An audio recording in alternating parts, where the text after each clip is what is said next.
So hello to Linda and Leslie. I would like to thank you both for being here today. So under normal circumstances, we would be meeting in person as a community to share this award. And of course, because times are a little bit different, we're doing this in a virtual format. So I wanted to thank you both for being open to this virtual format. Today, on behalf of the Iyengar Yoga Association of Canada and its board of directors and its members, we're thrilled to present Linda Shevloff with the Honorary Member Award. This award signifies dedication and significant contributions to the association through development and evolution, along with spreading Iyengar Yoga in their respective communities. A little bit about Linda. Linda is a long-time student of Iyengar Yoga. She began her studies of yoga in Vancouver in the 1970s. After moving to Victoria in 1980, she started learning Iyengar Yoga from Shirley Daventry French. She did her teacher training under Shirley and completed an apprenticeship with her as an Iyengar Yoga teacher in 1983. She taught Iyengar Yoga in Victoria until she and her husband moved to Hong Kong in 1994. Throughout her 20 years in Southeast Asia, she maintained a close connection with the Iyengar Yoga Association of Canada and returned to Canada many times to participate in workshops and yoga assessments. In Hong Kong, Linda opened the Iyengar Yoga Center of Hong Kong, where she gave teacher training and taught various levels of classes. As the first Iyengar Yoga studio in Southeast Asia, she was under the watchful eye of B.K.S. Iyengar, who took particular interest in the expansion of yoga into this region. Linda traveled to India many times to study and learn from the Iyengars. In 2011, it was a great honor to have B.K.S. Iyengar visit the Iyengar Yoga Center of Hong Kong. Now living in Vancouver again, Linda was teaching general and intermediate yoga classes up until COVID-19 prevented it. Home practice is now a boon. Linda, on behalf of the board and members of the Canadian Association, we sincerely congratulate you and thank you for your years of dedicated service. Leslie Hogya has nominated Linda for this award, and I'd like to share a little bit about Leslie's journey. Leslie moved to Victoria in the 70s and began doing Hatha Yoga at the local YWCA. There she met Shirley Daventry French, and after a few years, Shirley began bringing the Iyengar method to her students with various guest teachers. In 1984, Leslie met Guruji at the first International Yoga Convention held in California, and also saw him in Victoria on his tour to Canada that same year. She began studying in Pune in 1985 and has visited many times since. Leslie was among the first group of Canadian teachers certified by Guruji in 1997, which was a huge and scary honor. New responsibilities came with this certificate, and she began assessing and became more involved in the National Association. She has served in many capacities with the Canadian Association, including president. She has also been very involved with the Victoria yoga community. I'd now like to turn it over to Leslie to share a few words as to why she nominated Linda for this award. Well, thank you both. Nice to have you here together. When we talked about people who might be deserving of this award, I certainly thought of Linda. She managed to keep her connection to Canada from Hong Kong and traveled here to Vancouver to take her first assessment. She was in the first group of people to be assessed in 1998. And she managed to even be chair of the Pro D committee for a while from far away. I don't know how you did that, Linda.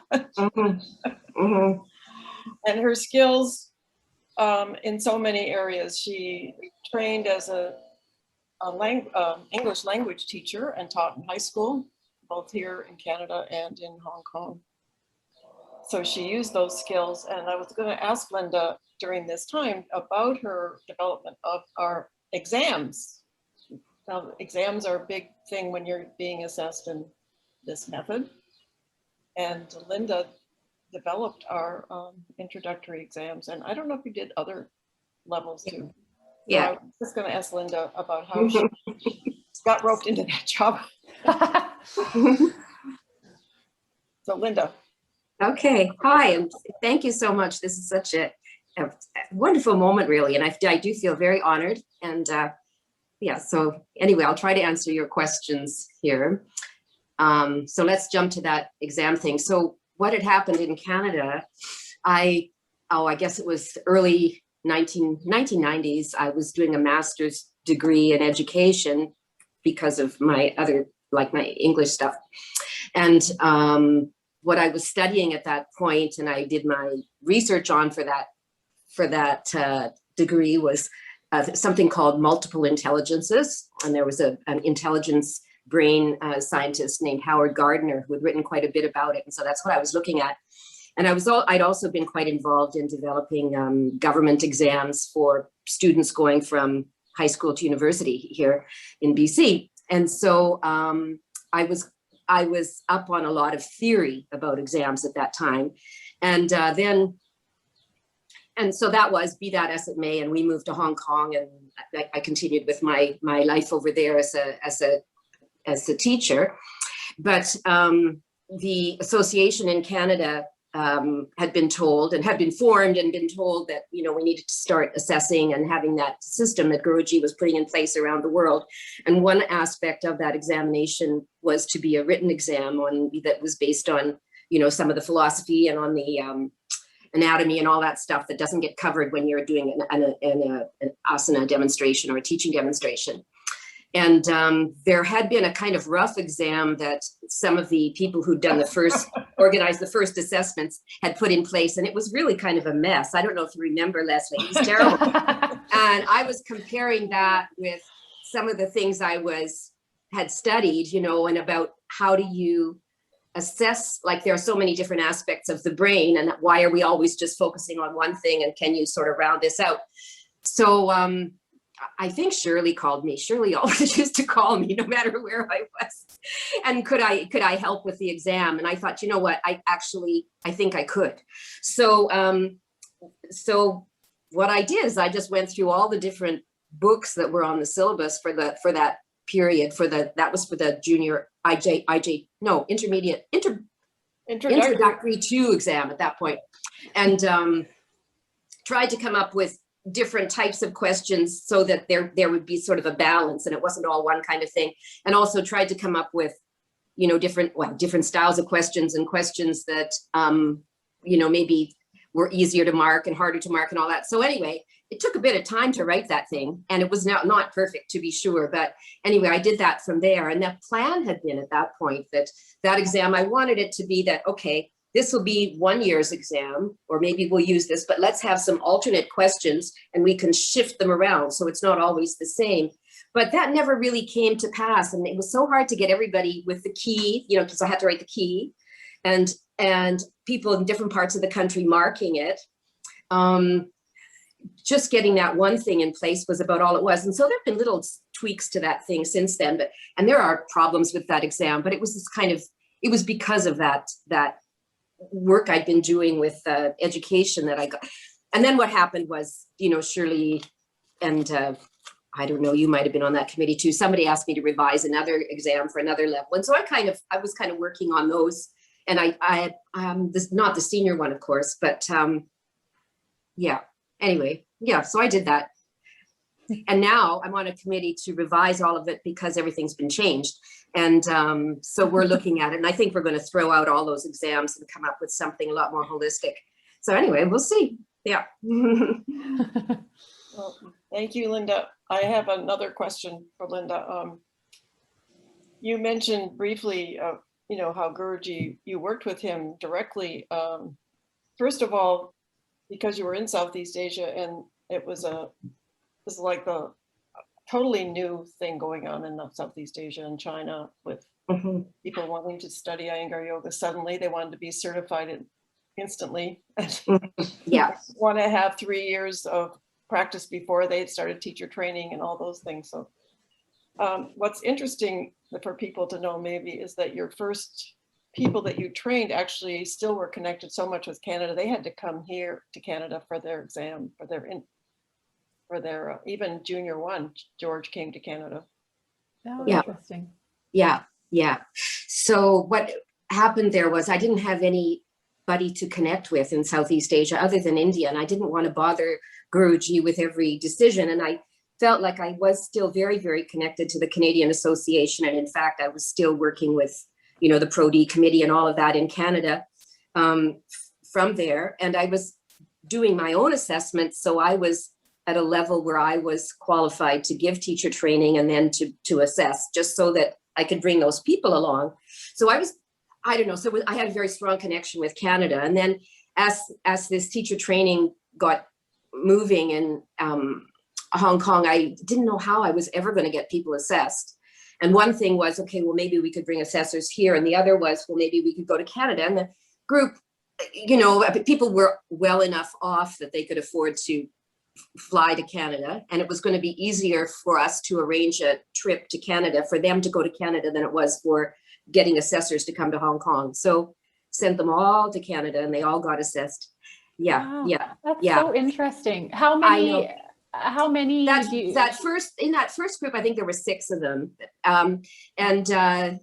So, you know, we kept that connection with Canada over a number of years, up until the Southeast Asian Association. We got that going, and Guruji asked me if I would be in charge of Pro-D for Southeast Asia. So I had like Indonesia, I had Thailand, I had the Philippines, I had Hong Kong. Japan already had something in place. So it wasn't Japan. Oh, what else was in there? Oh, Macau. I mean, it was just a big thing. And trying to get all these countries together on this thing, and then also do Pro-D and also do assessments. And that's what we started doing. And then at the same time, I was still in charge of Pro-D in Canada. So I had both of those things going. And it was totally too much. Yeah. And then Guruji said, you know what, I don't think you should be in 2 regions at once. You've got to do it where you're living. Don't do it in 2 places. It's not good. You're not in Canada anymore. So I had to cut my connection there with all of that. And I stayed a member at large, or a member of the Canadian Association, but I could no longer be in that position, which was actually a great relief. And but still, just at the end of that time, I still had this other group of people who needed to be assessed. And Leslie, you were one of the assessors who came over for that event, and that was Marlene Miller came. Who else was in that group? So we had and we had assessment in Hong Kong, and it was great. And then a couple of people, I know George did his junior intermediate one. He came to Canada for that, and somebody else may have done that too. And anyway, Iyengar yoga continues to thrive in that center in Hong Kong, so I'm glad. But it was a very, very busy time. And then I came back to Canada and sort of hid underneath my yoga blankets. And your blocks and your bolsters. I know, yes. Building yourself a little fort. Yeah. Thank you. I think it's interesting for people to know these connections, and how Guruji was actually behind these kinds of decisions. And you were connecting with Canada as much as you could all that time, flying. I mean, Linda and I were roommates quite often. She would arrive in the middle of the night, some event in Canada, and be in some strange time zone. Then we'd launch into a conference. One of them was in Halifax, and she came. I know, gosh. And now with COVID, nobody can go anywhere. Yeah. No, so we're doing this sort of thing, right? Yeah. So the world is so different right now. Yeah.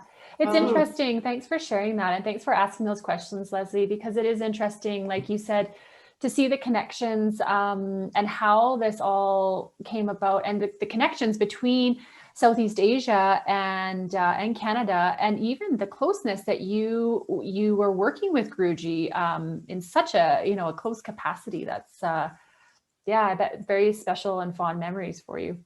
Yeah, yeah, yeah. And sort of the best memories of my life almost, you know, they're like you have your kids, that's a really good one, or you fall in love, that's a really good one. And Guruji is a really good one. Yeah, it's not bad. Not bad at all. Yeah, yeah. So I just wanted to sum up that, so I just felt that Linda's contribution was a little bit different than others, and it was a little bit more global. And even when she came back to Canada, she said she hid under blankets, but not for long. Soon people got her involved again, and she was soon doing assessments again and being involved in the Pro-D committee. So I just felt it was an important time to honor her. So thank you. And thank you. I feel very honored. It's really wonderful to feel that recognition. Leslie, thank you. Yeah. Well, I'd like to thank you both again for being here in this virtual sort of format and doing this, and also on behalf of the association and the Canadian community. Thank you for both of your combined dedication to this work and to the association. It's really special to hear also of these stories, you know, from people that have been involved for so many years. It's very special. So thank you very much for doing this. And yeah. Thank you for the opportunity. Thank you. Thank you. Okay.